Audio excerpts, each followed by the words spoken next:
There comes a moment in every man's life when he faces his own mortality, alone and helpless, wondering if anyone will remember his name. For 70-year-old Silas Grady, that moment came on a frozen morning in Devil's Hollow when his heart gave out and he collapsed face first into the snow, miles from any living soul.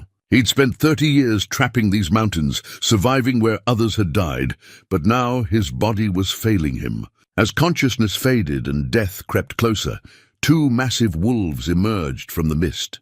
Instead of attacking the helpless man, they did something that defied all understanding of wild nature.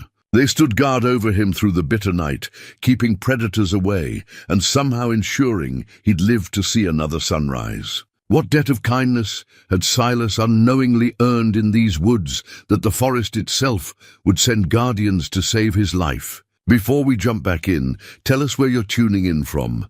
And if this story touches you, make sure you're subscribed because tomorrow I've saved something extra special for you. The scent of carbolic acid and wood smoke filled Silas Grady's nostrils as consciousness slowly returned to him. His weathered hands, marked by decades of rope burns and blade cuts, rested atop a rough wool blanket that scratched against his chin. Through half-opened eyes, he could make out the familiar timber beams of Doc Henley's clinic, little more than a converted backroom behind the general store, but the closest thing to medical care this side of the territorial capital. "Well, I'll be damned," came a gruff voice from somewhere near his feet. "Thought we'd lost you for sure, you stubborn old coot."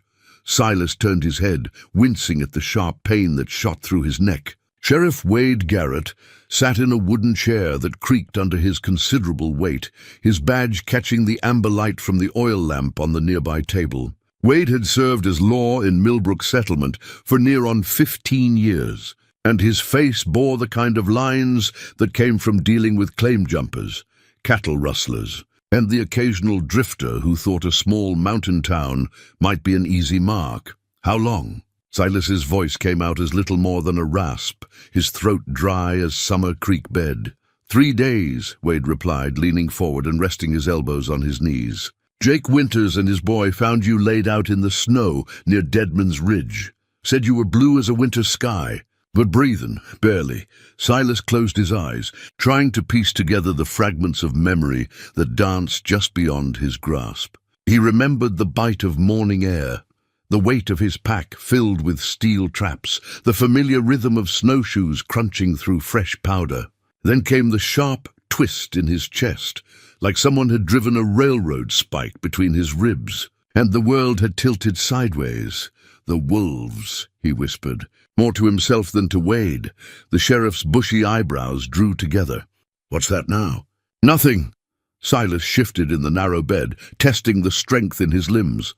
"Just memories get fuzzy when a man's been that close to crossing over, but they weren't fuzzy, not really." He could recall with startling clarity the moment those two massive shapes had emerged from the swirling snow, wolves larger than any he'd seen in 3 decades of mountain living.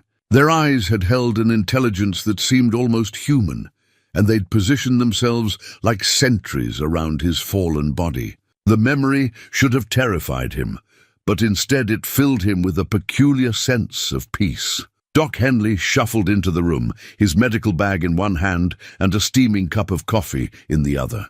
At 65, the doc was only a few years younger than Silas, but town living had kept him softer around the edges. His white hair was neatly trimmed, and his hands, though steady enough for stitching wounds and setting bones, lacked the deep creases and permanent stains that marked a man who'd spent his life working with rope and steel. "Heart gave you a scare," the doc said, setting down his bag and pulling out a worn stethoscope.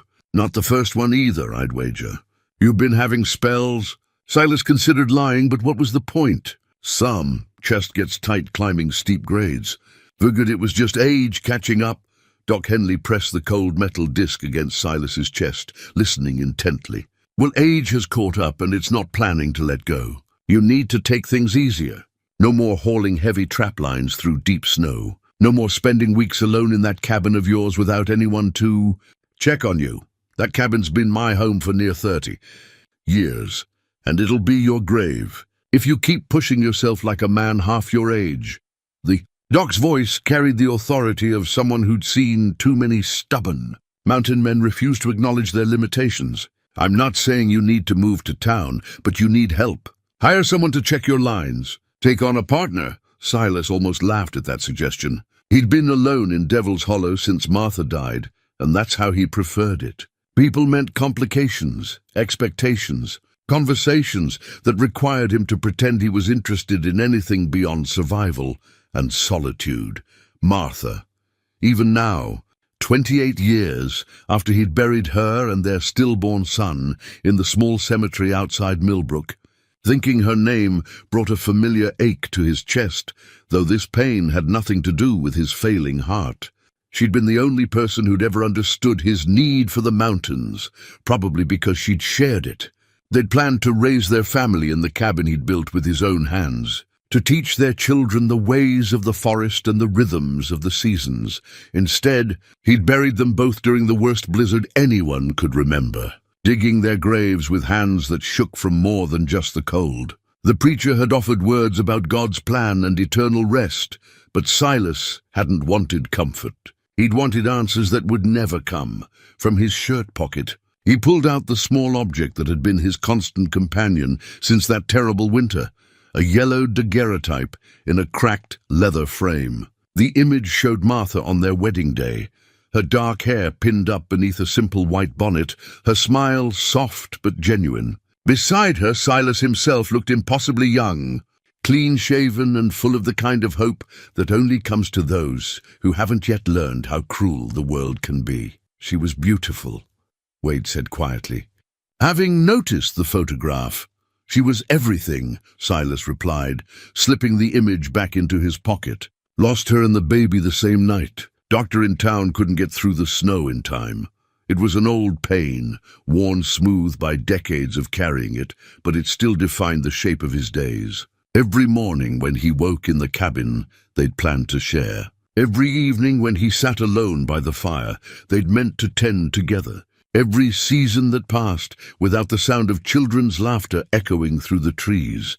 That's why you went up to Devil's Hollow," Wade said. It wasn't a question. Seemed like the right place for a man who wanted to be left alone. But even as he said it, Silas wondered if that was entirely true. Devil's Hollow had called to him for reasons he'd never fully understood. Something about the way the light fell through the pine branches, or the sound the wind made when it swept down from the high peaks. It felt like a place where a man could find answers if he knew the right questions to ask. Over the years, he'd built a reputation in Millbrook as the best trapper for 3 territories over. His pelts were always prime, his word was good, and he could track anything that left prints in the dirt. But he was also known as a man who kept to himself, who spoke only when necessary, and who disappeared into the mountains for months at a time without leaving word of when he might return. "Folks been talking?" Wade said, clearly uncomfortable with what he was about to say.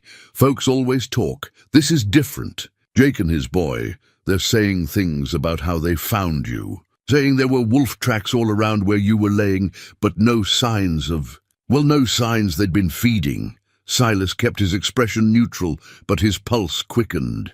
"Wolves are smart. They know the difference between fresh meat and a tough old coot." "Maybe so." Wade didn't sound convinced. "But Jake's been hunting these mountains since before you arrived, and he says he's never seen tracks that big. Says they looked more like they belonged to timber wolves. And those haven't been in this territory for 50 years or more." Through the small window beside his bed, Silas could see the sun setting behind the peaks of Devil's Hollow, painting the snow-covered ridges in shades of gold and crimson. Somewhere up there his cabin sat empty, his traplines lay abandoned, and his normal life waited for him to return. But something had changed during those moments when death had seemed certain. Something had shifted in the balance between man and wilderness, and he wasn't sure he understood what it meant. "I need to get back up there," he said. Starting to push himself upright, Doc Henley put a firm hand on his shoulder. "You need to rest. Another day or 2 won't hurt anything. Your traps will keep. What won't keep is your life if you push too hard too soon." The doc's voice brooked no argument. I've seen too many good men die because they were too proud to admit they weren't 20 anymore. Silas settled back against the thin pillow, knowing the doc was right, but hating the helplessness of it. He'd spent 30 years being the master of his own fate, answering to no one, depending on nothing but his own skills and knowledge. Now his body had betrayed him, leaving him as vulnerable as a newborn calf. As night fell over Millbrook Settlement, Silas lay awake, listening to the familiar sounds of a community settling in for sleep. Doors closing, dogs barking, the distant laughter from the saloon. But underneath it all, he could swear he heard something else. The long, mournful howl of wolves calling from the high country. The sound should have filled him with unease. Instead, it felt like a promise. 5 days after his collapse, against Doc Henley's stern warnings and Sheriff Wade's concerned protests, Silas Grady made his way back up the winding trail to Devil's Hollow. The climb that had once been as natural as breathing now left him winded and shaky, forcing him to rest every few hundred yards. His pack, lighter than usual with only essential supplies, still felt like it carried the weight of lead shot. The morning air bit at his lungs with each labored breath, but there was something cleansing about the cold that the stuffy warmth of the settlement clinic had lacked. Up here, surrounded by towering pines and the vast silence of the wilderness, he felt more like himself again, even if that self was older and more fragile than he cared to admit. As he crested the final ridge before his cabin, Silas stopped short. Something was wrong, not dangerous wrong, but different in a way that made the hair on the back of his neck stand up. His campsite, which he'd abandoned in haste the morning of his collapse, should have been scattered by wind and scavenging animals. Instead, everything appeared to be exactly as he'd left it. No, not exactly. It was better organized than he remembered. The firewood he'd hastily stacked beside his cabin now sat in a neat, precise pile, each log carefully placed to allow for proper air circulation. His water barrel, which he distinctly remembered leaving only half covered, was sealed tight with the wooden lid weighted down by smooth river stones. Even his work area, where he cleaned and prepared his trapped game, had been cleared of debris and arranged with an efficiency that impressed his professional eye. Silas approached his cabin slowly, every sense alert for signs of human intrusion. But there were no boot prints in the snow around the structure, no horse tracks, no scent of tobacco or unfamiliar cooking fires. What he did find, circling the cabin in an almost ritualistic pattern, were wolf tracks, massive paw prints that dwarfed anything he'd seen in his decades of mountain living. The tracks were fresh, made sometime in the last day or two, and they told a story that defied explanation. The wolves had circled his cabin multiple times, but always at a respectful distance, never approaching the door or windows. They'd investigated his woodpile, his water source, even the small smokehouse where he preserved meat during the winter months. But nothing had been disturbed, nothing taken or damaged. In his pocket, Silas's fingers found the simple gold band that had belonged to Martha, a habit he'd developed over the years whenever he felt uncertain or afraid. The metal was worn smooth from countless moments like this, when the familiar weight of it against his palm provided a connection to something beyond the present moment. She'd worn this ring for only 3 years before death took her, but it had become his talisman, his reminder that he'd once been part of something larger than his own survival. The cabin itself was exactly as he'd left it, down to the half-empty coffee cup sitting on his rough-hewn table. But as he moved through the single room that had been his home for 3 decades, Silas noticed subtle changes that spoke of recent presence. His bunk was made with military precision, the blankets tucked and folded in a way he never bothered with. His few dishes were washed and stacked beside the dry sink. Even his trapping supplies, normally scattered across the floor near the door, were organized and ready for immediate use. It was as if someone or something had been caring for his home in his absence, preparing it for his return. But the only tracks outside belonged to wolves, and wolves didn't stack firewood or wash dishes that evening. As Silas sat beside his newly laid fire with a cup of coffee warming his hands, He began to notice other changes in the forest around his cabin. The usual night sounds seemed different somehow, more purposeful, more organized. Owls called to each other in patterns that almost sounded like communication, and the rustle of small animals moving through the underbrush carried a rhythm that suggested coordination rather than random. Foraging. He'd lived in these mountains long enough to recognize when the natural order had been disturbed. But this felt like the opposite, as if the natural order had somehow been enhanced, made more efficient and harmonious. It was beautiful and unsettling in equal measure, just past midnight, when the fire had burned down to glowing coals, and Silas was preparing to bank it for the night. He heard the sound that would haunt his dreams for weeks to come. From somewhere in the darkness beyond his cabin came a long, mournful howl that seemed to contain all the loneliness and beauty of the high country. It was answered by another voice, then another, until a chorus of wolves sang to the star-filled sky. But this wasn't the random howling of a pack marking territory or calling scattered members home. This was something else entirely, a conversation perhaps, or a ceremony. The voices rose and fell in harmony, creating melodies that spoke to something deep in Silas's chest, something that had been sleeping since Martha died, unable to resist. He stepped outside into the bitter cold, wearing only his long underwear and boots. The howling continued, seeming to come from all directions at once, and as his eyes adjusted to the moonlight, he saw them. Two massive shapes sat at the edge of his clearing, their silver-grey fur almost luminescent in the pale light. They were the wolves from his memories. He was certain of it, larger than any natural wolves had a right to be, with eyes that reflected the starlight like captured fire. They watched him without fear or aggression, their heads tilted slightly, as if considering his presence. Silas stood frozen, not from cold, but from the weight of the moment. These creatures had saved his life, had somehow cared for his home in his absence, and now they sat in judgment of him, like ancient spirits deciding his fate. He should have been terrified. Instead, he felt a peace that he hadn't experienced since the night Martha died in his arms. One of the wolves, the larger of the two, with a distinctive white patch across its broad chest, stood and padded closer. It stopped just beyond arm's reach, close enough that Silas could see the intelligence burning in its amber eyes, close enough to catch the wild scent of pine and snow that clung to its fur.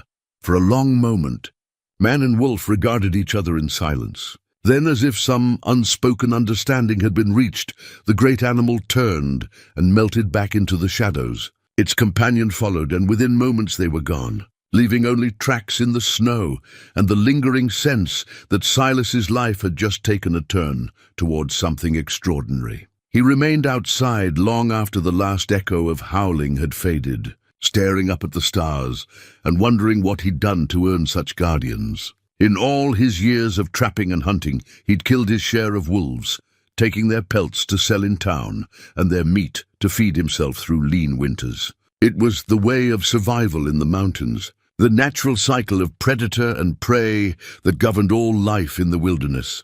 But now, as he finally returned to the warmth of his cabin, a memory surfaced from years past, dim and almost forgotten, but suddenly vital. It had been early spring, maybe 15 years ago, when he'd found the she-wolf caught in another trapper's snare. She'd been injured, desperate and dangerous, but something in her eyes had reminded him of Martha in the moments before she died. Instead of ending her suffering with a quick bullet, he'd spent the better part of an hour carefully freeing her from the wire that had cut deep into her leg. Could these wolves be connected to that long-ago act of mercy? It seemed impossible, but then again, so did everything else that had happened since his collapse in the snow. As sleep finally claimed him, Silas dreamed of running through moonlit forests on 4 legs instead of 2, of understanding the language of wind through pine branches, and of belonging to something larger and more ancient than human civilization. When he woke the next morning, he found fresh wolf tracks circling his cabin, and somehow he knew his life in Devil's Hollow would never be the same. The blizzard that swept through Devil's Hollow 3 days later was the kind that old-timers spoke of in hushed tones. Around winter fires, a wall of white fury that turned the familiar landscape into an alien world where a man could lose his way between his cabin and his woodshed. Silas had weathered dozens of such storms over the years, but this one felt different from the moment the first flakes began to fall. For 2 days and nights, the wind howled like a living thing, driving snow through every crack and crevice in his cabin walls. He kept his fire burning constantly, feeding it from the mysteriously well-organized woodpile outside his door, and rationed his food carefully, knowing that even a short journey to his cache could prove fatal in such conditions. On the third morning, when the storm finally exhausted itself and silence returned to the mountains, Silas emerged to find a world transformed. Snow had drifted against his cabin walls to a height of nearly 6 feet, and the familiar landmarks that normally guided his movements through the forest had been erased beneath a blanket of pristine white. But as he began the arduous task of digging out his cabin and clearing paths to his essential supplies, Silas discovered something that made him pause in his work. Protruding from a snowbank near the edge of his clearing was a corner of animal hide, not from any creature he'd trapped recently, but something older and more weather-beaten. Using his shovel, he carefully excavated what turned out to be an ancient wolf den, carved into a natural depression beneath a massive boulder. The den was larger than any he'd encountered in his years of trapping, big enough to house a considerable pack, and showed signs of recent habitation. Fresh pine boughs lined the floor, arranged with the same meticulous care he'd noticed around his cabin, and the walls were marked with scratches that seemed almost deliberate in their placement. But what captured Silas's attention most completely was what he found deeper in the den, arrangements of stones and pieces of bleached bone that defied any natural explanation. They were laid out in patterns that suggested ritual or ceremony, circles within circles, with pathways connecting different groupings like some primitive map or calendar. At the center of the largest circle sat a collection of objects that made his breath catch in his throat. Buttons from old military uniforms, pieces of metal from abandoned mining equipment, and most startling of all, a child's wooden toy. A roughly carved horse that had been weathered smooth by countless hands. As Silas knelt in the snow beside the den, studying these impossible artifacts, his mind began to work backward through the years, searching for connections and explanations. The toy horse looked familiar, though he couldn't immediately place where he might have seen it before. The military buttons spoke of soldiers who had passed through these mountains during various campaigns. Men who had died far from home and been forgotten by history. Slowly, like pieces of a puzzle clicking into place, memories began to surface. The she-wolf he'd freed from the snare 15 years ago. She'd been defending something when he'd found her, circling frantically around a particular tree, despite the wire cutting deeper into her leg with every movement. At the time, he'd assumed she was simply disoriented by pain and fear. But now he wondered if there had been more to her behavior. After freeing her, he'd watched from a distance as she'd limped away into the forest, favoring her injured leg, but moving with purpose toward a destination he hadn't thought to follow. But what if that destination had been this very den? What if the objects he'd found were gathered tributes, collected over years or even decades by wolves who understood their significance in ways that human logic couldn't explain? The thought should have seemed absurd, but as Silas continued to explore the den, he found more evidence that challenged his understanding of what wolves were capable of. Scratch marks on the walls formed patterns that looked almost like primitive writing, and the arrangement of the nest materials suggested a level of organization that went far beyond simple animal instinct. From his coat pocket, he pulled out the hand-drawn map that had guided his movements through Devil's Hollow for 30 years, a detailed chart of traplines, game trails, water sources, and seasonal patterns that represented the accumulated knowledge of 3 decades in the wilderness. With a pencil stub, he began to mark the location of the wolf den, noting its relationship to his cabin and the various landmarks that defined his territory. But as he studied the map, Comparing it to the stone arrangements he'd found in the den, Silas began to see similarities that made his hands tremble. The patterns carved into the den walls seemed to correspond to geographical features he knew well. The winding path of Copper Creek, the jagged ridgeline that separated Devil's Hollow from the lower valleys, even the location of his own cabin, marked by a distinctive grouping of 3 stones.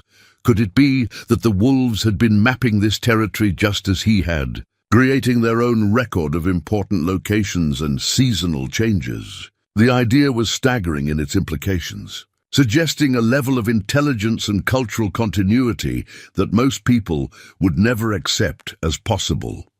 As the day wore on, and Silas continued to excavate and explore the den, he found himself thinking about the she-wolf he'd saved all those years ago. She'd been protecting something when he'd found her. Not just the den, but perhaps a way of life, a tradition that had been passed down through generations of her kind.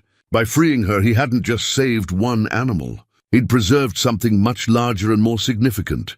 The realization brought with it a flood of emotions that he'd kept carefully buried for years.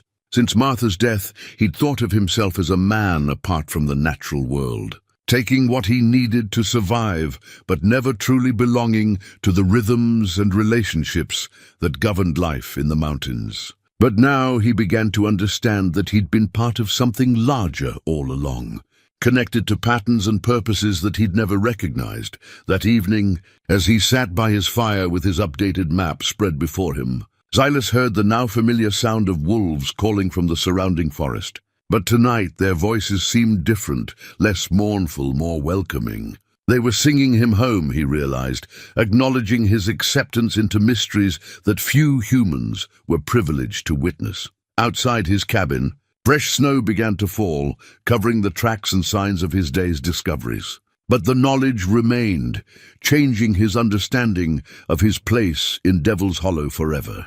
He was no longer just a trapper living in isolation. He was a guardian of secrets that stretched back through generations, a keeper of wisdom that had been entrusted to his care.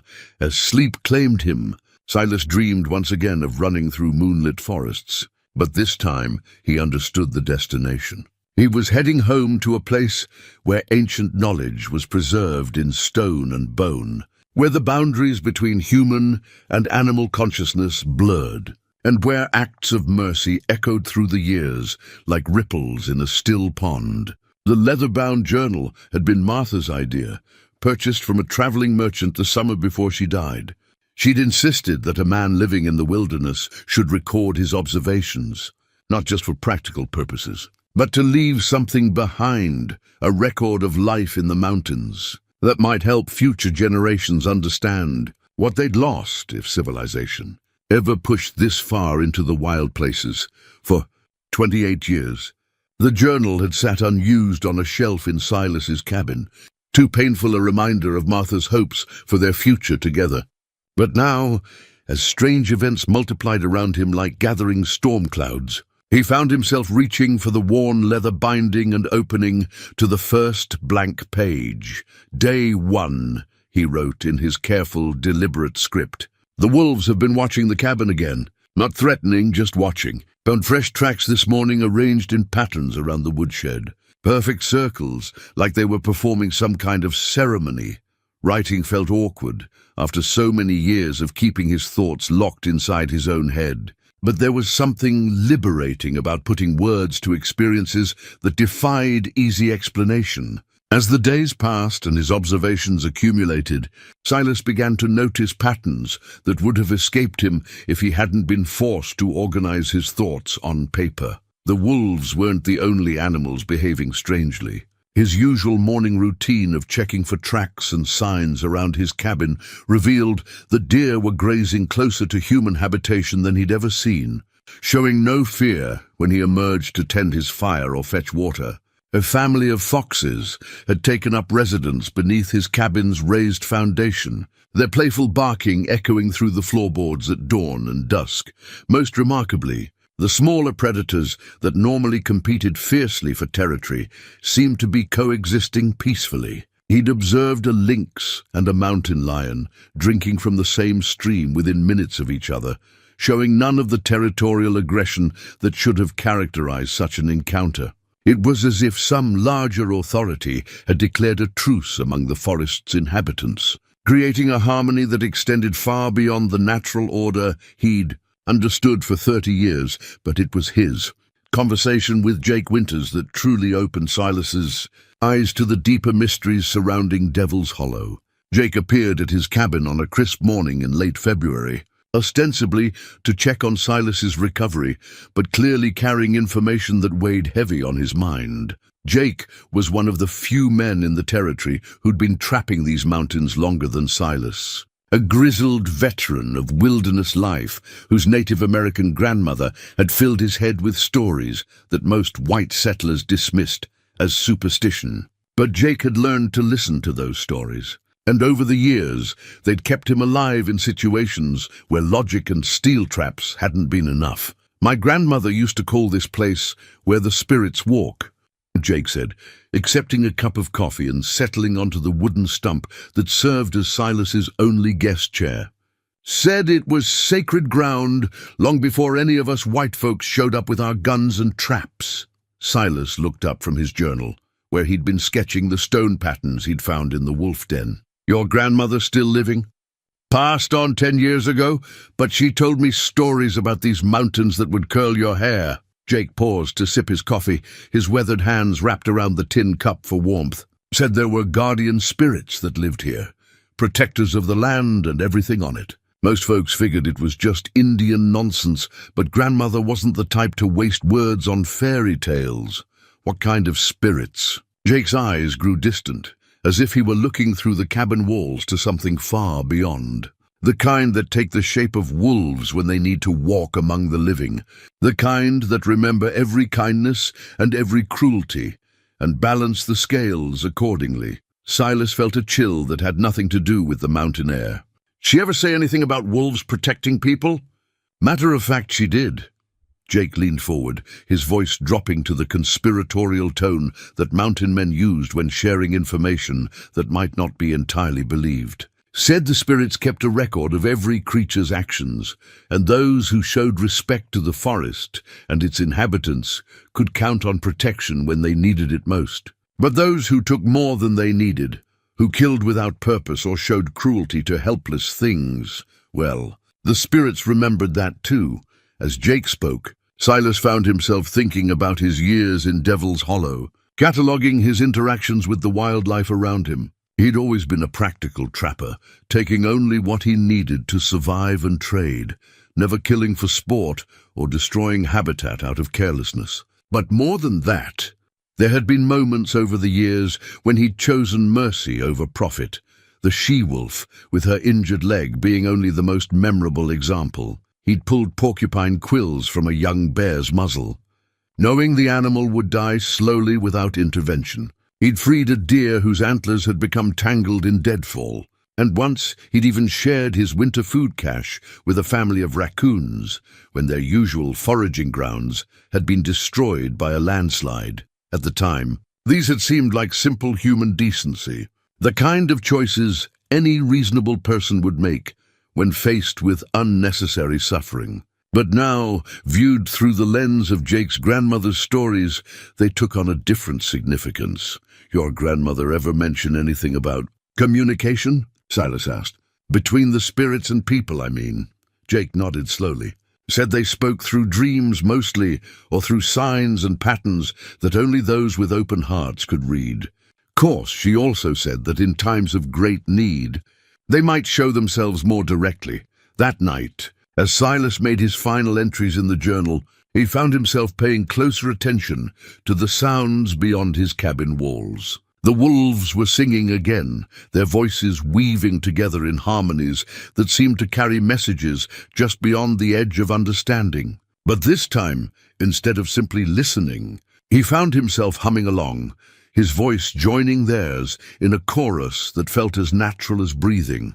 The dreams came more frequently now, vivid experiences of running through moonlit forests with a pack that accepted him as family. In these dreams, he understood the language of wind through pine needles, the meaning behind the placement of stones beside mountain streams, and the ancient agreements that governed the relationship between human and animal consciousness. When he woke, the details faded like morning mist, but the feelings remained, a sense of belonging that he hadn't experienced since Martha died, and a growing understanding that his rescue by the wolves had been more than coincidence. It had been recognition, acknowledgement of a debt that stretched back through years of small kindnesses and careful stewardship. As winter slowly gave way to early spring, Silas began to see Devil's Hollow through new eyes, recognizing signs and patterns that had always been there, but which he'd lacked the wisdom to interpret. His journal filled with observations that would have seemed like madness to anyone else, but which felt like the most important work of his life. He was documenting more than animal behavior. He was recording the terms of an ancient covenant between human and wilderness, a relationship that most of his kind had forgotten, but which still governed life in the deep places of the world. Spring arrived late in Devil's Hollow that year, clinging to winter's coattails with a stubborn determination that tested even Silas's considerable patience. Snow continued to fall well into April, and the creek that normally ran free by early March remained locked beneath ice thick enough to support a man's weight. But when the thaw finally came, it brought with it revelations that challenged everything Silas thought he understood about his place in the mountain wilderness. The iron wolf trap had belonged to his father, passed down through 3 generations of mountain men who'd made their living from the pelts and meat of wild creatures. Forged by a blacksmith in Pennsylvania before the territory was even mapped, it represented the kind of craftsmanship that modern steel couldn't match. Jaws that could hold a full-grown timber wolf without bending, springs that maintained their tension through decades of freezing winters and scorching summers. For 30 years, this trap had been Silas's most reliable tool, responsible for more successful catches than all his other equipment combined. He'd maintained it with religious devotion, oiling the hinges each season, sharpening the teeth that gripped his prey, and resetting the hair trigger mechanism that could snap shut with bone-crushing force at the slightest touch.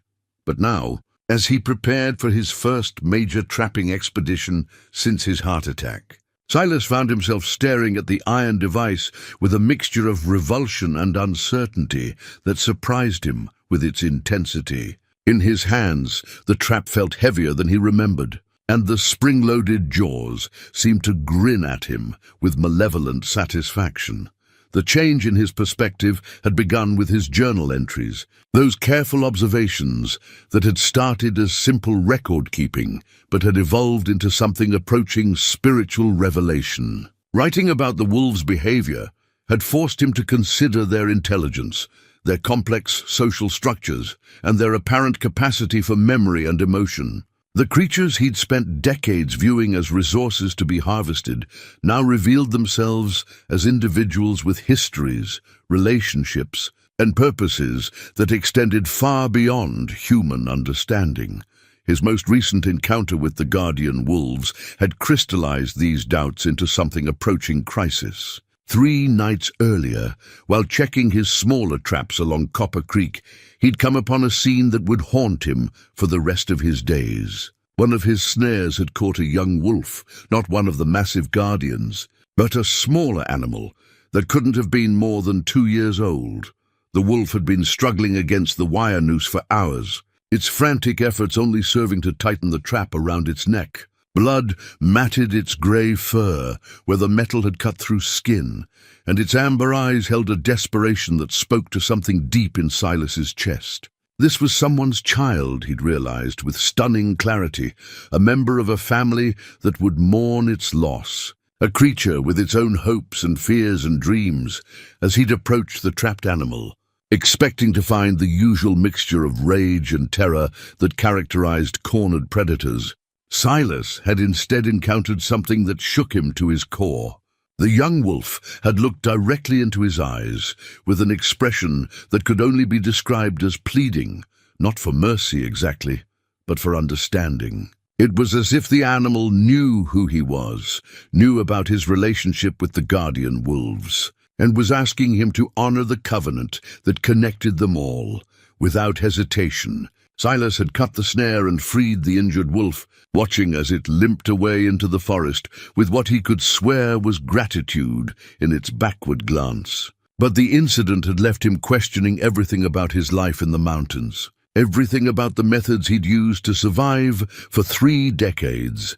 That questioning reached its peak as he prepared for what might be his final trapping season. His heart condition meant that this could be his last opportunity to gather the pelts he'd need to sustain himself through another year. But the thought of setting traps that might catch creatures like the young wolf filled him with a dread that was almost physical in its intensity. Standing in his cabin with the iron trap in his hands, Silas found himself thinking about Martha and the conversations they'd had during their brief marriage about the ethics of wilderness living. She'd understood the necessity of taking animal life for survival, but she'd also insisted that such actions carried responsibilities to take only what was needed, to avoid unnecessary suffering, and to maintain respect for the creatures that gave their lives to sustain human existence. A man's character is measured by how he treats those who can't defend themselves, she'd said during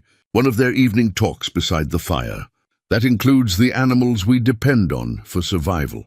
At the time, Silas had agreed with her philosophy and principle, but the practical demands of mountain living had gradually eroded his sensitivity to such concerns. Survival required a certain amount of emotional distance from the creatures he trapped and killed, and over the years he'd developed the kind of professional detachment that allowed him to function without constantly questioning his methods. But now, with his guardian wolves watching over him and his journal filled with observations about animal intelligence and emotion, that detachment felt like a betrayal of everything that made life meaningful. He was part of a community now, connected to the forest's inhabitants, in ways that went far beyond the simple predator-prey relationships he'd previously understood.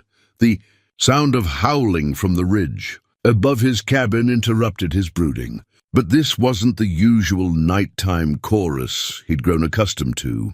This was a single voice calling with unmistakable urgency. As Silas stepped outside to listen, the call was answered by another voice from a different direction, then another, until a network of communication spread across Devil's Hollow like an early warning system. Something was happening in the forest, something that required immediate attention from the wolf community. As he stood in the growing darkness, listening to the complex interplay of voices, Silas began to understand that he was hearing more than simple animal communication. This was coordination, planning, the kind of organized response that required intelligence and leadership. Without fully understanding why, he found himself responding to the calls with his own voice, a rough approximation of the wolves howling that felt natural despite his complete lack of experience with such communication. To his amazement, the chorus paused,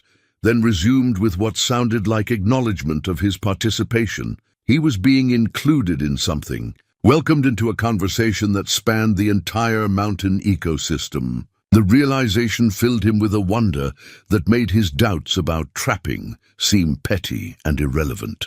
This was bigger than questions of survival or ethics. This was about belonging to something ancient and important, something that had existed long before human civilization and would continue long after it was gone. As the howling gradually subsided and normal night sounds returned to the forest, Silas remained outside, staring up at the star-filled sky and trying to comprehend the magnitude of what was happening to him. His old life, the solitary existence of a man apart from the natural world, was ending, and something new was beginning to take its place. The carved bone whistle was no larger than a man's thumb, yellowed with age and worn smooth by countless hands. Silas discovered it on a morning in late April when the last stubborn patches of snow were finally surrendering to spring's inevitable advance. It lay half buried beneath the roots of an ancient pine near the wolf den, as if the earth itself had offered up this artifact from some forgotten time.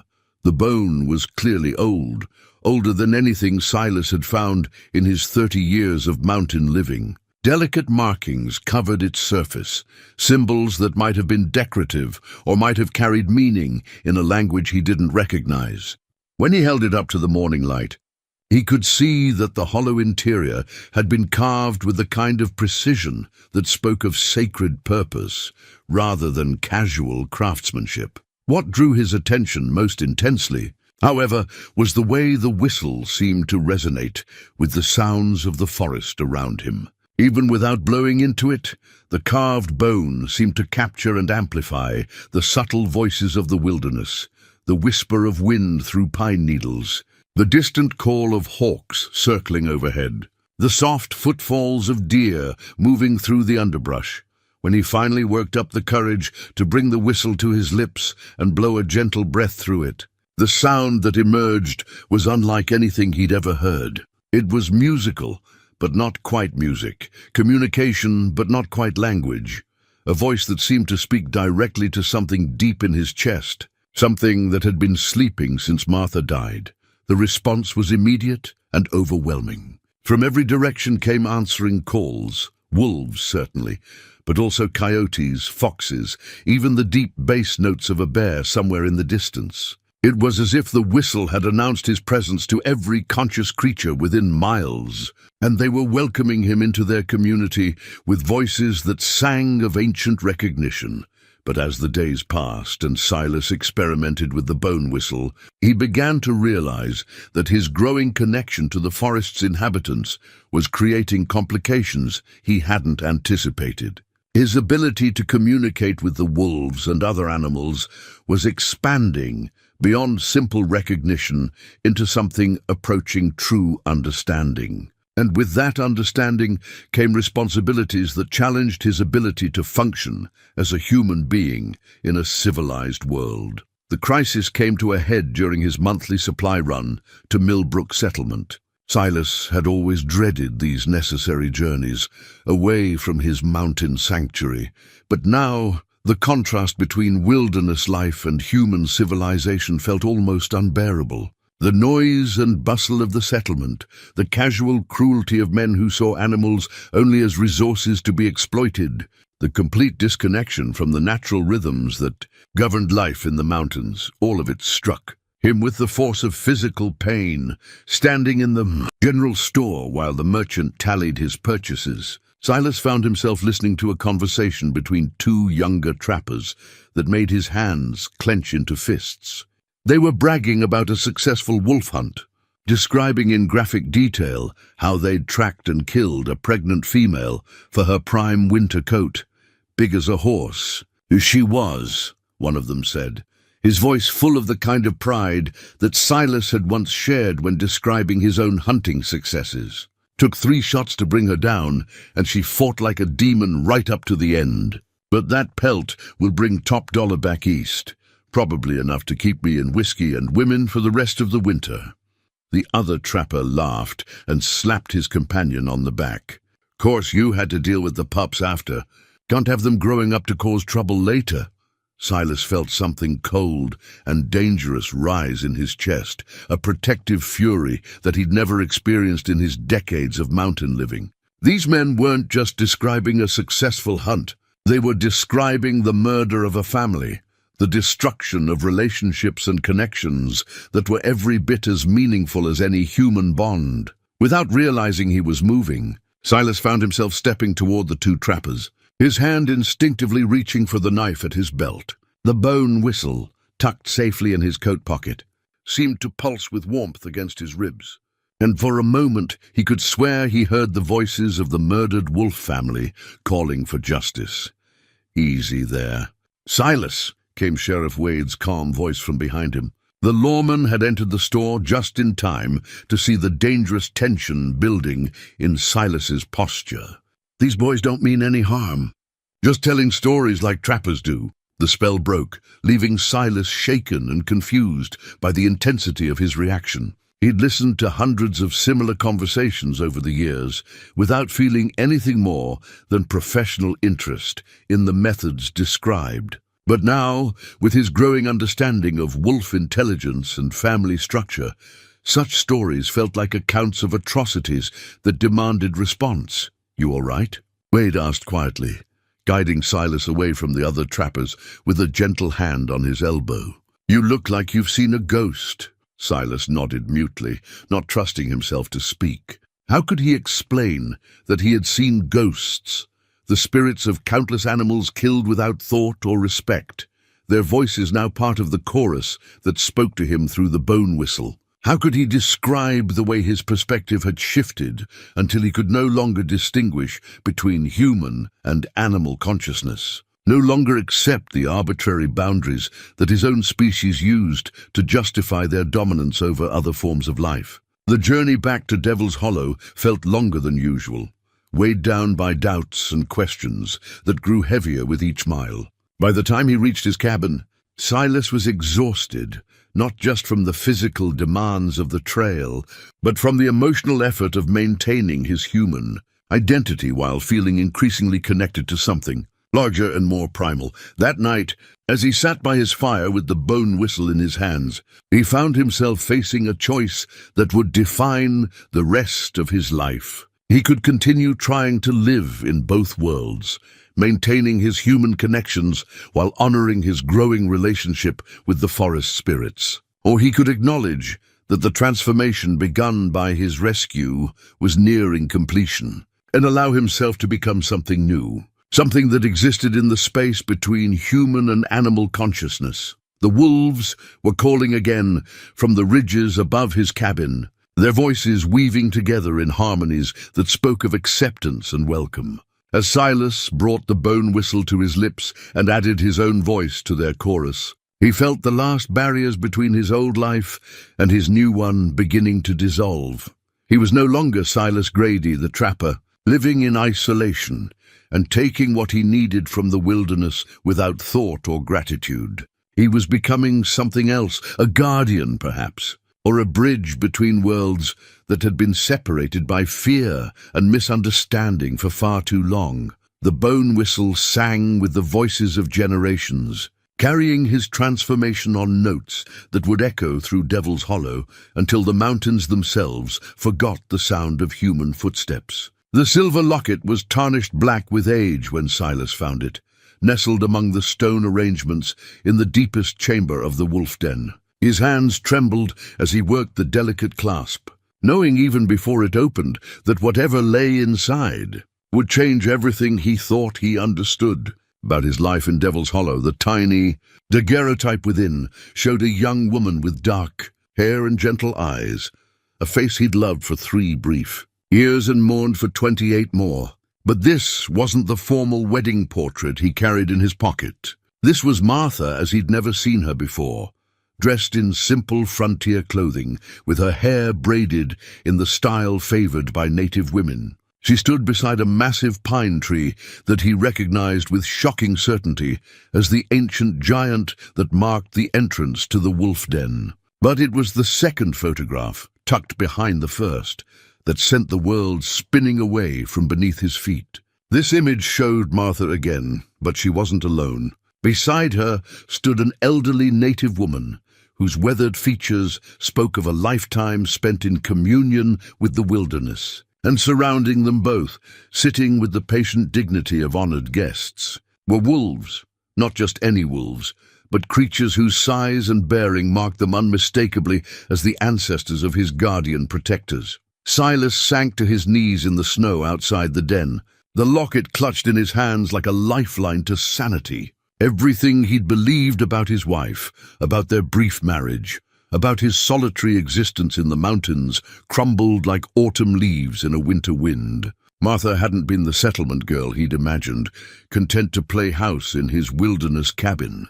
She'd been something else entirely, a bridge between worlds, a keeper of secrets that connected human and animal consciousness in ways he was only beginning to understand. Memory fragments began to surface, details he'd dismissed or forgotten in the overwhelming grief that followed her death. The way Martha had always known when storms were coming, reading signs in animal behavior that he'd attributed to country wisdom. Her uncanny ability to calm frightened horses and aggressive dogs with nothing more than a gentle touch and whispered words in a language he'd assumed was childhood nonsense. The respect she'd commanded from every wild creature they'd encountered during their brief time together, as if they recognized her as family. And the visits, those mysterious absences when she'd claimed to be gathering herbs or visiting relatives in distant settlements. Trips that had sometimes lasted for days, and from which she'd returned with knowledge of events happening far beyond the reach of normal communication. He'd never questioned her explanations, trusting in her love and accepting that everyone was entitled to private thoughts and relationships. Now, staring at photographic evidence of a life he'd never suspected, Silas began to understand that Martha's connection to Devil's Hollow had run far deeper than his own. She hadn't been a newcomer adapting to wilderness life. She'd been coming home to a place where her family, both human and otherwise, had maintained their ancient covenant for generations beyond. Counting the revelation cast their entire relationship in a new light, transforming cherished memories into something both more wonderful and more painful than he'd ever imagined. Martha's pregnancy hadn't been simply the natural result of their love. It had been the potential continuation of a bloodline that carried responsibilities and gifts that most humans had forgotten.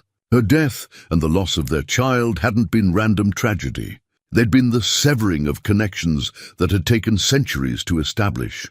But as these realizations crashed over him like floodwaters, Silas began to understand something else that sent hope flowering in his chest despite the magnitude of his grief. His rescue by the wolves hadn't been coincidence or even simple reciprocity for past kindness. It had been recognition, acknowledgement by Martha's extended family that he belonged to their community through bonds that transcended death itself. The guardian wolves weren't just protecting him.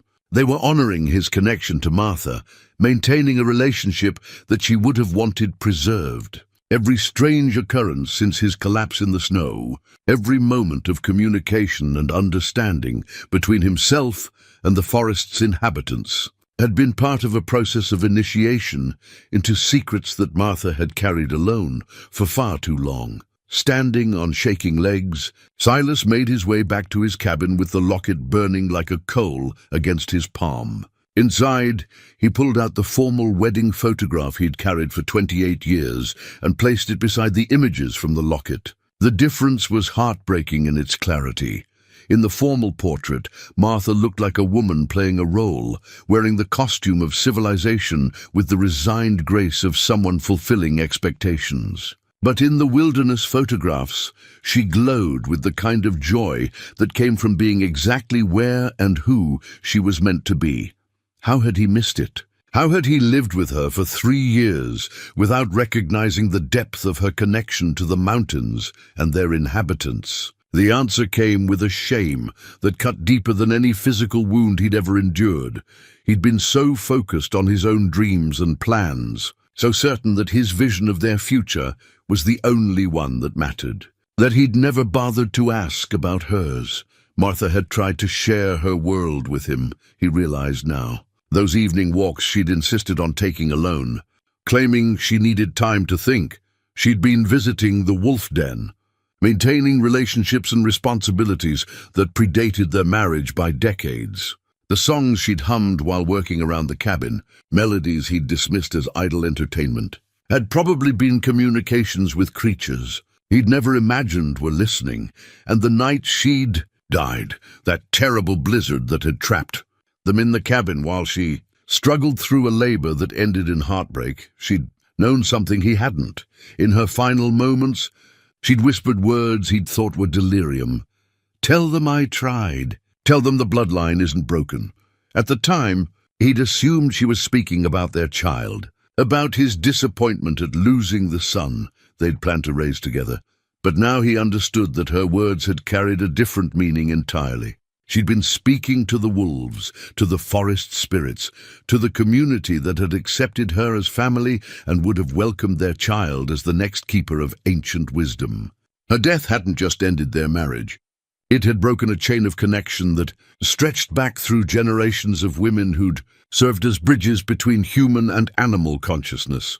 The weight of this knowledge settled over Silas like a physical burden, changing his understanding of everything that had happened since her death. His 30 years of isolation hadn't been grief-driven hermitage. They'd been a form of guardianship, maintaining a presence in Devil's Hollow that honored Martha's memory and kept faith with responsibilities he'd never understood.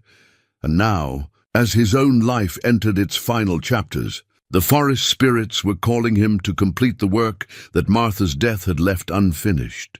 His heart attack hadn't been a brush with mortality. It had been a summons, an invitation to join fully in the community that had claimed Martha as their own so many years before. As darkness fell over Devil's Hollow and the familiar chorus of wolf voices began their nightly song, Silas pressed the silver locket against his chest and finally understood what they were telling him. Martha wasn't gone, not really. She lived on in the wisdom of the stone circles, in the intelligence that guided the forest's rhythms, in the protective presence that watched over those who showed respect for the ancient ways. And now, if he had the courage to accept what was being offered, she would live on in him as well. The sacred firestones had been gathering heat since dawn, arranged in the precise pattern that Silas now understood had been calling to him through dreams and half-remembered visions for months. 7 granite boulders formed a perfect circle in the clearing above the wolf den, each one marked with symbols that predated any written language he knew. They radiated warmth that had nothing to do with the pale spring sunshine, as if ancient fires still burned within their crystalline hearts. Martha's journal, the real one, not the simple record-keeping book he'd found in their cabin, lay open before him, its pages filled with her careful drawings and observations about the ritual that would bind human consciousness permanently with the forest spirits. She'd written it in preparation for a ceremony she'd never lived to complete, a final transformation that would have made her the ultimate guardian of Devil's Hollow. The crossing requires sacrifice, her elegant script explained on a page marked with pressed wildflowers. Not death, but the willing surrender of human limitations. The spirit must choose between the familiar boundaries of mortal existence and the infinite responsibility of joining with forces that govern life itself. There is no returning once the firestones accept the offering. Silas traced her words with fingers that had grown steadier as the day progressed, finding strength in the connection to her thoughts and plans. Everything that had happened since his collapse in the snow had been leading to this moment. His gradual understanding of wolf consciousness, his growing ability to communicate with forest creatures, his discovery of the artifacts that revealed the truth about Martha's heritage and purpose.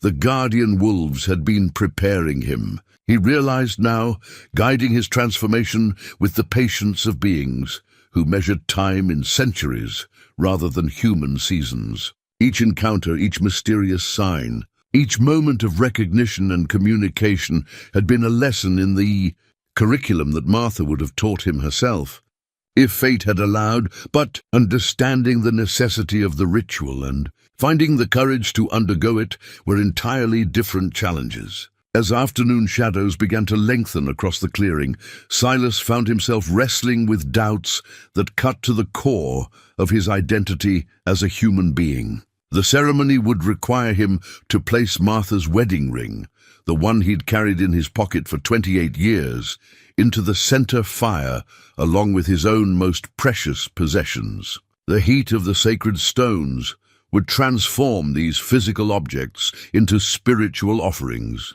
burning away the attachments that bound him to his human past and opening pathways to consciousness that few mortals ever experienced. If the ritual succeeded, he would become something unprecedented in the recorded history of Devil's Hollow, a human guardian capable of bridging the gap between civilization and wilderness. translating between species that had been separated by fear and misunderstanding for generations. He would gain the wisdom of ages, the ability to communicate with every conscious creature in the mountains, and the responsibility for maintaining the delicate balance that kept the ecosystem functioning.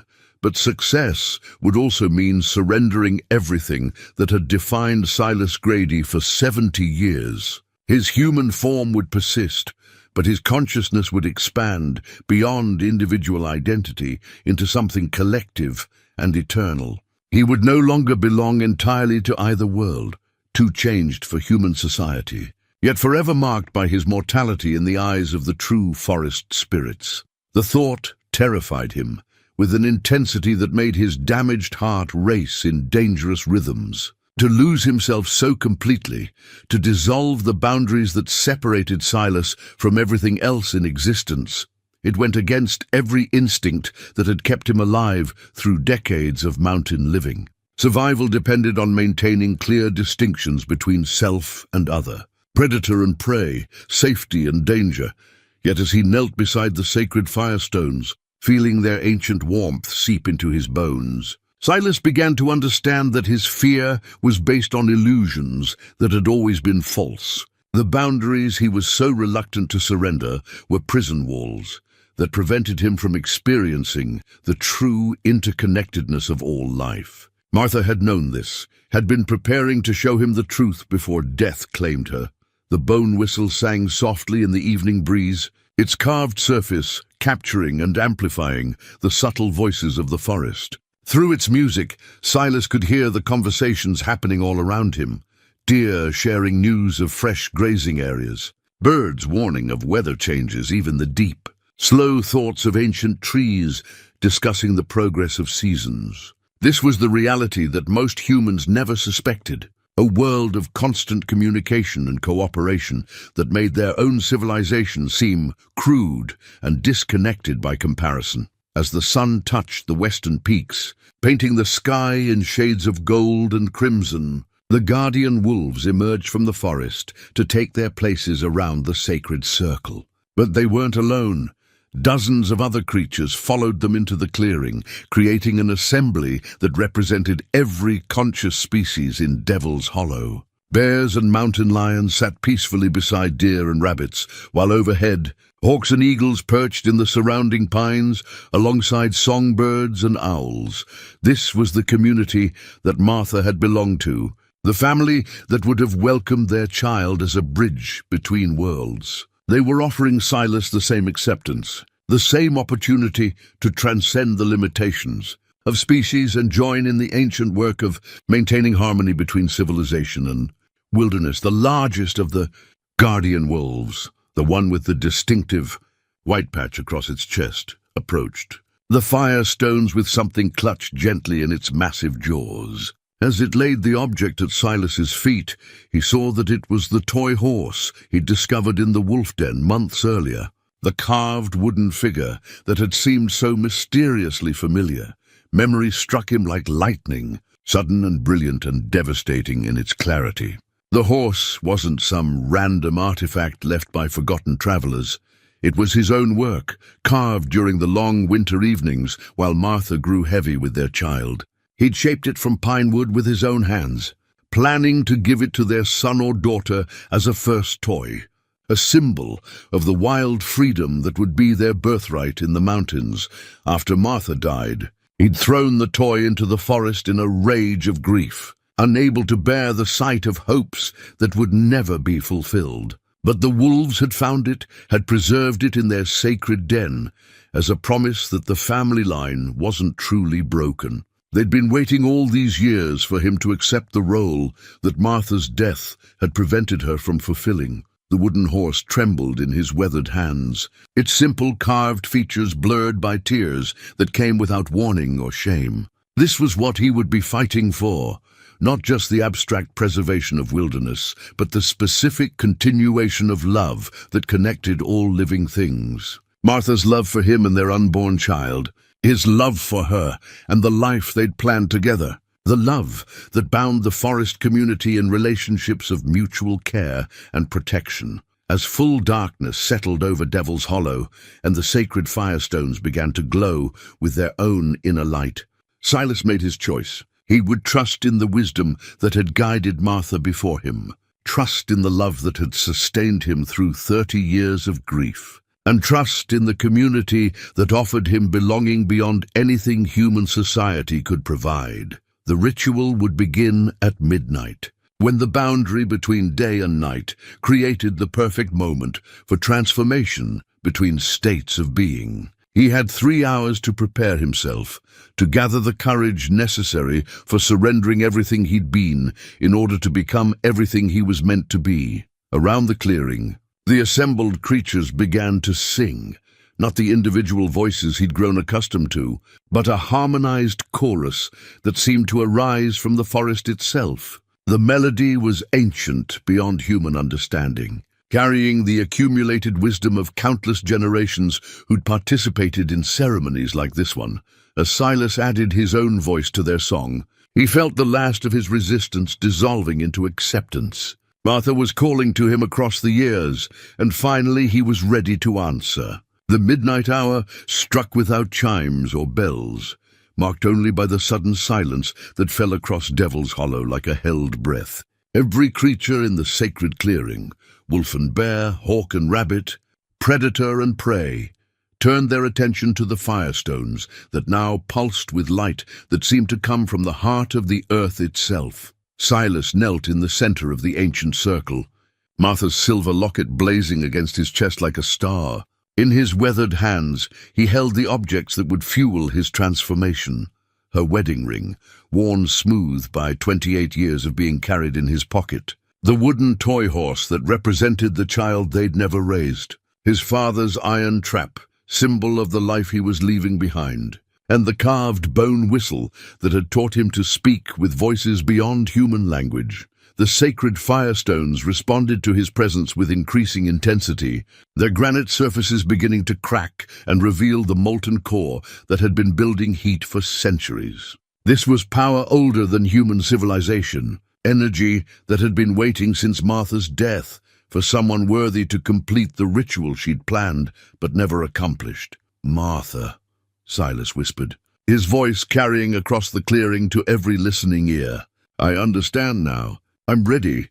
The largest guardian wolf, his protector since that day of collapse in the snow, stepped forward with ceremonial gravity. In its amber eyes, Silas saw not animal intelligence, but something vast and ancient, a consciousness that had witnessed the rise and fall of countless civilizations while maintaining its vigil over the wilderness they'd left behind.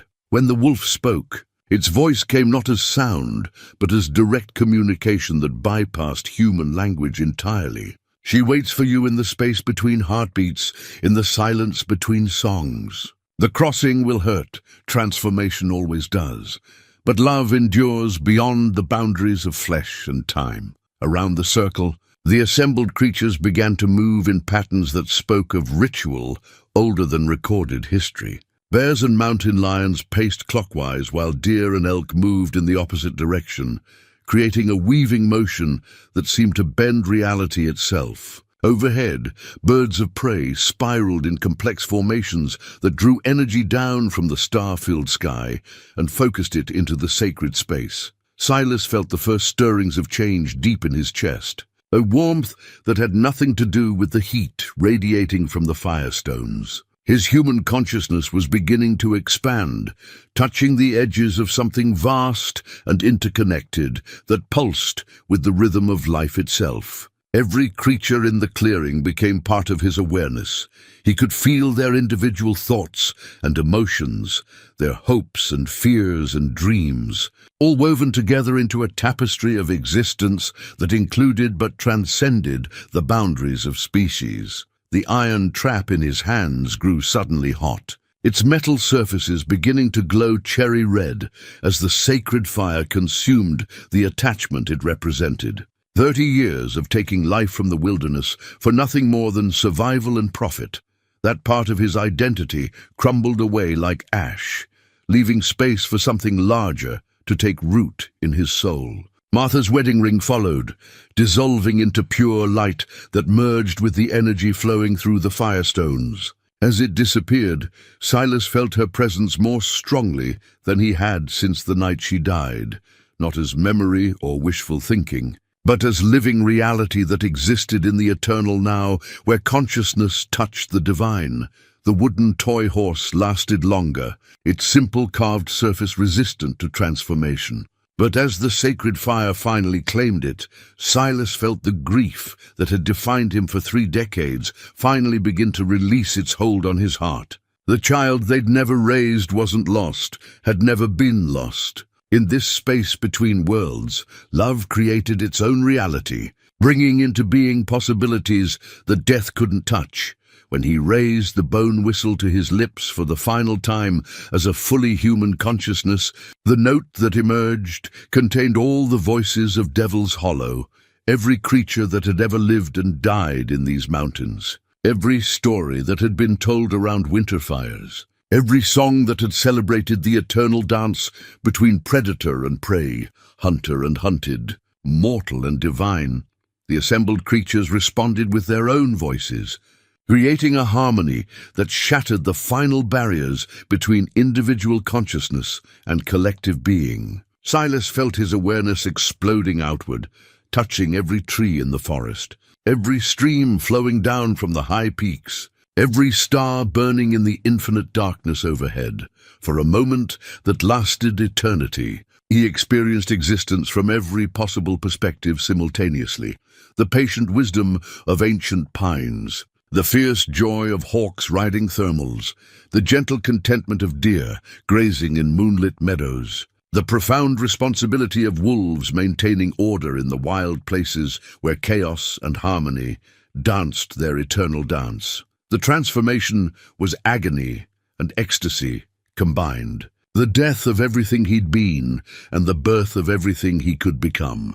Through it all, Martha's love anchored him to purpose, preventing his expanded consciousness from dissolving entirely into the cosmic forces that moved through all creation. The ancient covenant scroll materialized in the heart of the sacred fire as Silas's transformation reached its crescendo, not a physical document, but pure knowledge that inscribed itself directly onto his expanding consciousness. Written in symbols that predated human language, it contained the terms of the agreement that bound guardians to their sacred duty, the responsibilities and powers that came with bridging the gap between mortal and eternal consciousness. Through the scroll's wisdom, Silas understood that he was not the first human to undergo this transformation. For millennia, when the balance between civilization and wilderness threatened to collapse entirely, the forest spirits had chosen guardians from among those who showed sufficient love and respect for the natural world. Martha had been meant to be the most recent, but her death had left the position vacant for nearly 30 years. The power flowing through him now was the accumulated wisdom of every guardian who had come before, men and women who had surrendered their individual humanity to serve as eternal protectors of the wild places. Their voices spoke to him through the flames, welcoming him into a fellowship that transcended death itself. "The burden is heavy," spoke the voice of a guardian from centuries past, a native woman whose consciousness had merged with the mountain spirits during the first waves of European settlement. "You will watch civilizations rise and fall while the forests endure. You will know the pain of every creature that dies unnecessarily, feel the anguish of every habitat destroyed by thoughtless progress. But you will also know joy beyond human comprehension," added another voice, this one belonging to a French trapper who had accepted transformation rather than watch his beloved wilderness destroyed by industrial expansion. "You will experience the birth of every new life, celebrate every successful hunt, dance with the seasons as they turn in their eternal cycle." The sacred fire reached its peak intensity, the granite stones splitting open to reveal cores of pure energy that had been building power since the world was young. Silas felt his physical form beginning to dissolve, his consciousness expanding beyond the boundaries of individual identity into something vast and interconnected. But at the moment when complete transformation seemed inevitable, Martha's presence became tangible within the flames. Not memory or vision, but her actual spirit, preserved in the space between worlds by love that refused to acknowledge the finality of death. "My beloved," she whispered, her voice carrying all the warmth and gentleness he remembered from their brief marriage. "You don't have to do this alone. I've been waiting here all these years, preparing the way, learning the secrets that would have been ours to share if fate had been kinder." Through the flames, Silas saw her as she truly was, not the human woman he'd married, but the bridge between worlds she'd been born to become. Her consciousness had evolved during the decades since her death, guided by the forest spirits into something magnificent and eternal. She was offering to share not just the burden of guardianship, but the joy of existence that transcended all human limitations.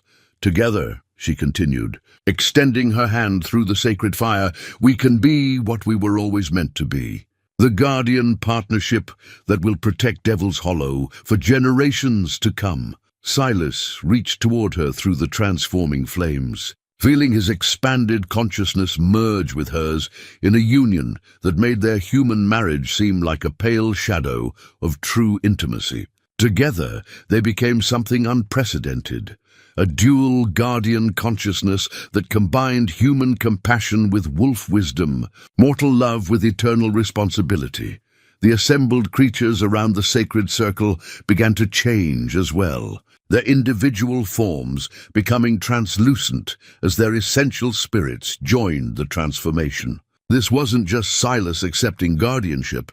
This was the entire ecosystem of Devil's Hollow ascending to a new level of consciousness, becoming a unified entity capable of protecting itself against any threat that human civilization might pose. Through their shared awareness, Silas and Martha felt the network of connection spreading outward from the sacred circle, touching every tree in the forest, every stream flowing down from the peaks, every creature that called these mountains home. They were no longer separate beings, but part of a living system that pulsed with the rhythm of life itself. The ancient covenant scroll dissolved into pure understanding, its knowledge becoming part of their combined consciousness. They knew now the full extent of their powers and responsibilities, the ability to communicate with any living thing, to influence weather patterns when necessary for ecological balance, to appear in whatever form was needed to guide or protect the wilderness they served.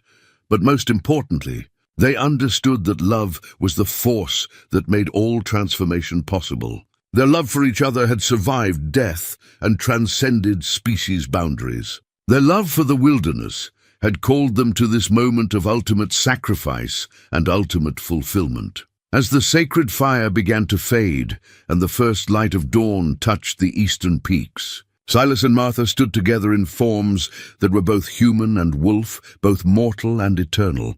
The clearing was empty now except for the guardian wolves, who bowed their massive heads in recognition of the new protectors who would guide Devil's Hollow into an age of harmony between all conscious beings. The transformation was complete.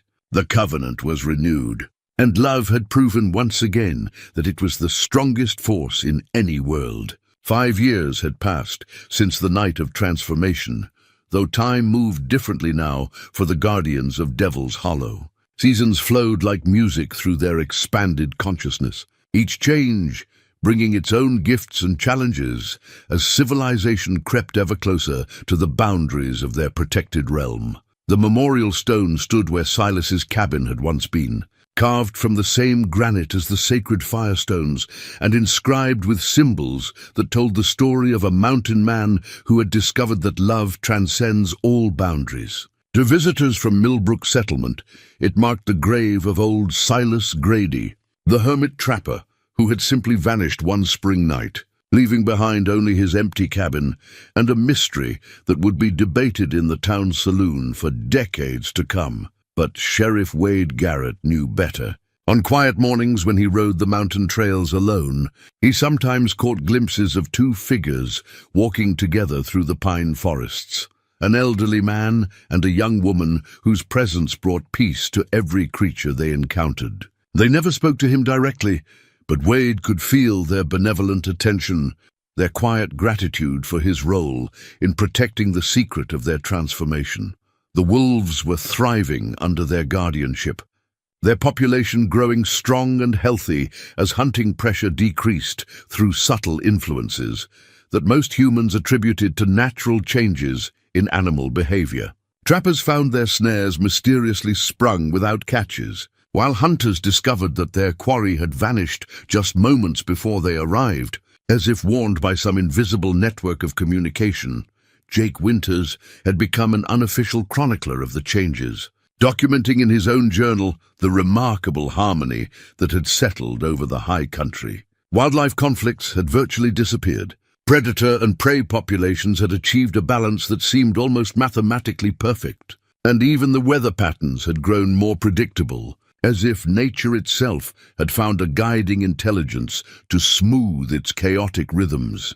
It's like the mountains got themselves a conscience, Jake confided to Doc Henley during one of their regular conversations about the mysteries of Devil's Hollow. Everything up there works together now, like pieces of a clock that somebody finally wound proper. The old doctor nodded thoughtfully, remembering the night Silas had disappeared and the strange peace that had settled over his own heart afterward. His medical practice had changed too, as cases of mysterious healing began to multiply, broken bones that mended faster than they should, infections that cleared without treatment, even chronic ailments that simply faded away after their sufferers spent time in the high country. Children from the settlement had begun to report dreams of running with wolves, dreams so vivid and joyful that they woke with tears of happiness on their cheeks. These young ones showed no fear of the wilderness, approaching wild animals with a confidence that should have been dangerous but somehow never was. It was as if they understood instinctively that the forest had protectors who would never let harm come to those who approached. With respect and wonder, the memorial stone itself had become a place of pilgrimage for those seeking answers to life's deeper questions. Carved into its surface was an image that seemed to shift depending on the viewer's perspective,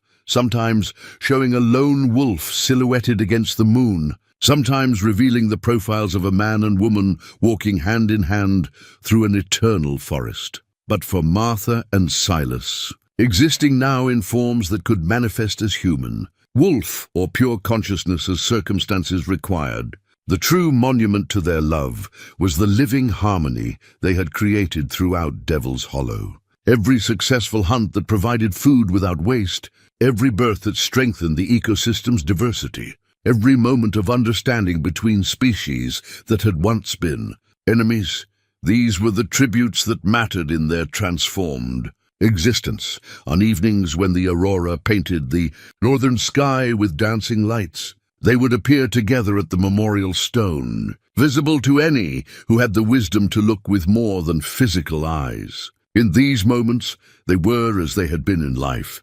Silas with his weathered hands and gentle smile, Martha with her dark hair braided in the traditional style, and her eyes bright with the joy of completed purpose. They would stand together, watching the settlement lights twinkle in the valley below, grateful for the human community that had shaped their mortal lives, while understanding that their service now transcended any single species' needs. They were guardians of the whole, protectors of the web of life that connected all conscious beings in relationships of mutual care and responsibility. Sometimes, visitors to the memorial stone reported hearing laughter on the wind, the sound of two people who had found each other again after years of separation, who had discovered that love really was stronger than death, and who had learned that the greatest gift anyone could offer was the willingness to serve something larger than individual desire. The wooden toy horse, now transformed into living spirit that danced through the dreams of children throughout the territory, carried their message to future generations that wilderness and civilization need not be enemies, that humans and animals could share the world in harmony, and that love, patient, persistent, and willing to sacrifice, could transform any ending into a new beginning. As winter settled over Devil's Hollow once again, bringing the clean silence of snow and the promise of spring's eventual return, the guardians of the mountain wilderness continued their eternal watch. They had become the answer to every prayer for protection, the fulfillment of every hope for understanding between the human and natural worlds. In the space between heartbeats, in the silence between wolf songs, Martha and Silas walked together through their transformed domain, living proof that some love stories have no ending, only transformation into something more beautiful than any mortal heart could have imagined.